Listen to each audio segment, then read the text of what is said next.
И снова здравствуйте, друзья! Меня зовут Бакыт Шукуралиев, я спортивный корреспондент информационного агентства Акипресс.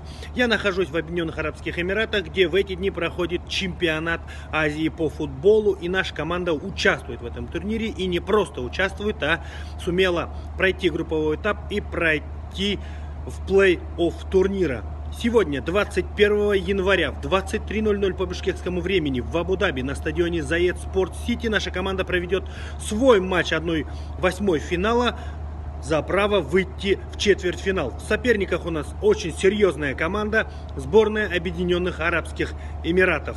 Матч очень важный, и пройдет он вот за этой стеной. Там стадион Zayed Sport City.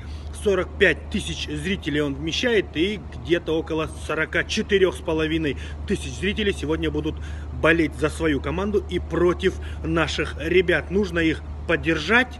У нас есть шикарная возможность для того, чтобы проскочить 1/8 финала и выйти в четвертьфинал, что будет, конечно, успехом невероятным. Вчера, 20 января, прошли все предматчевые мероприятия, прошла предматчевая пресс-конференция Александра Сергеевича Крестинина, на которой также принимал участие нападающий Виталий Люкс, а также состоялась предматчевая официальная тренировка. Наши ребята впервые тренировались на этом стадионе, опробовали газон, так сказать. Александр Сергеевич отметил, что команда готова удивить, и сегодня мы с вами будем ждать какого-то сюрприза. Это он так сказал. Также он лестно отозвался о соперниках, который сегодня будет играть при полном стадионе и при абсолютной поддержке своих зрителей.